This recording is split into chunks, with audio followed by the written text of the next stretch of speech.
ఆశకు దేని ఎదురీదాలి చేరాలి లక్ష్య. అందరికీ నమస్కారం. నా పేరు మధుబాబు బోరాడ. నేను ఏపీ జీడబ్ల్యూసీ జేఏసీ చైర్మన్గా, అదేవిధంగా విలేశ్వర రాష్ట్ర అధ్యక్షుడుగా.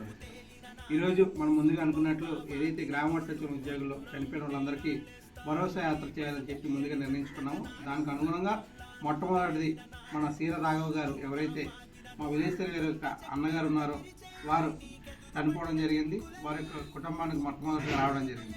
ఇక్కడికి వచ్చిన తర్వాత ఇక్కడ చూస్తున్న విషయాలన్నీ కూడా ఏదైతే తను చేసిన తప్పులు కానీ తప్పులు చేయకపోయినా కూడా వ్యవస్థ ఏదైతే గవర్నమెంట్ ఉన్నారో, డిపార్ట్మెంట్ వారు ఉన్నారో వారందరూ కూడా వారు నచ్చినట్లు ఫేక్ రిజల్ట్స్ ఇవ్వడం కానీ ఫేక్ రిపోర్ట్స్ పెట్టి మనకి ఇంత అమౌంట్స్ అనేది వాళ్ళు ఇవ్వాలి అని చెప్పి అడగడం జరుగుతుంది.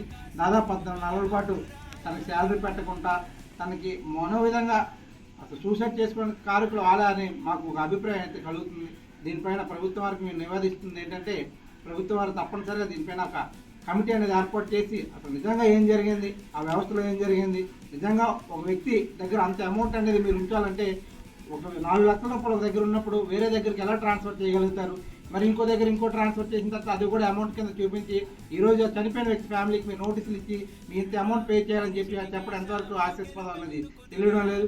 దయచేసి ప్రభుత్వం దీనిపైన దృష్టి సారించి జిల్లా యంత్రాంగం అంతా కూడా ఆ కమిటీ ఏర్పాటు చేసి నిజంగా ఏం జరిగింది, మా మిత్రుడికి ఏం జరిగింది, ఎంత అమౌంట్ మేము పే చేయాల్సి ఉంది, అసలు మీరు 15 నెలల జీతం ఎందుకు పెట్టలేకపోయినారు, ఆ పెట్టవలసిన అవసరం ఎందుకు రాలేదు, ఇవన్నీ కూడా తీయాలని చెప్పి మేము కోరుకుంటున్నాం. నా పేరు B Shankar Rao, association of secretary రాష్ట్ర ప్రధాన కార్యదర్శి.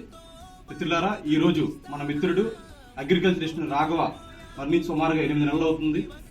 అయినప్పటికీ కొన్ని మిస్టేక్స్ అయితే ఉండొచ్చు. ఉద్యోగాలు జరిగేటప్పుడు కొన్ని పని ఒత్తిడి వల్ల కొన్ని మిస్టేక్స్ జరుగుతాయి. అయినప్పటికీ కొన్ని వందల మంది గ్రామ వార్డు సచివాలయ ఉద్యోగులు అనేక మంది మరణిస్తున్నారు. వాళ్ళందరిలో దృష్టిలో పెట్టుకుని ఈ రోజు రాఘవ నుంచి మొదటగా ఎవరైతే ఉద్యోగులు మరణించారో వారి యొక్క ఆర్థిక ప్రయోజనాలు దృష్టిలో ఉంచుకొని ఈ యాత్రను ముఖ్య ఉద్దేశం ఏంటంటే, మాతో పాటు వర్క్ చేసి చనిపోయిన ప్రతి ఒక్క మిత్రుని ఇంటికి వెళ్ళి అసలు వాళ్ళ కుటుంబ ఆర్థిక స్థితిగతులు ఏంటి, వాళ్ళు రావాల్సిన ఆర్థిక అంశాలు వచ్చాయా లేదా, వాళ్ళ ఇంట్లో రావాల్సిన కార్య నియామకాలు వచ్చాయా లేవా అని తెలుసుకోవడానికే తప్ప ఇది ప్రభుత్వానికి కానీ డిపార్ట్మెంట్ కానీ వ్యతిరేకత అయితే కాదు.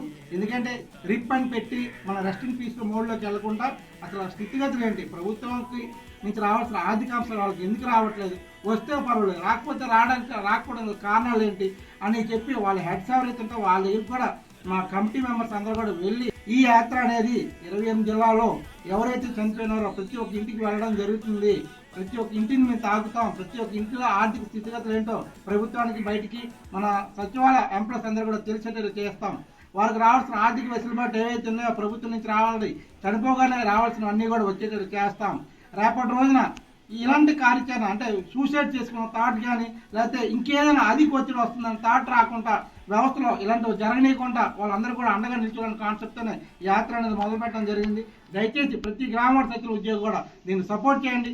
ఇంకా విజయనగరంలో దాదాపు 4-5 కేసులు ఉన్నాయి. ఇలాంటివన్నీ కూడా రేపటి ఆదివారం నాడు దాదాపు 3 ఇంటికి మేము వెళ్ళడం జరుగుతుంది. రేపు ఆదివారం నాడు ప్రతి గ్రామ వార్డు సచివాలయ ఉద్యోగి కూడా ఆడికి వచ్చి అటెండ్ అయ్యి మన యొక్క మద్దతు అనేది వారి కుటుంబానికి తెలిపితే కానీ రేపటి రోజున వేరే కుటుంబానికి మంచి జరిగే అవకాశం ఉంటుంది. కాబట్టి మీరందరూ కూడా తప్పనిసరిగా పాల్గొంటూ కోరుకుంటూ సెలవు తీసుకున్నాం. Thank you.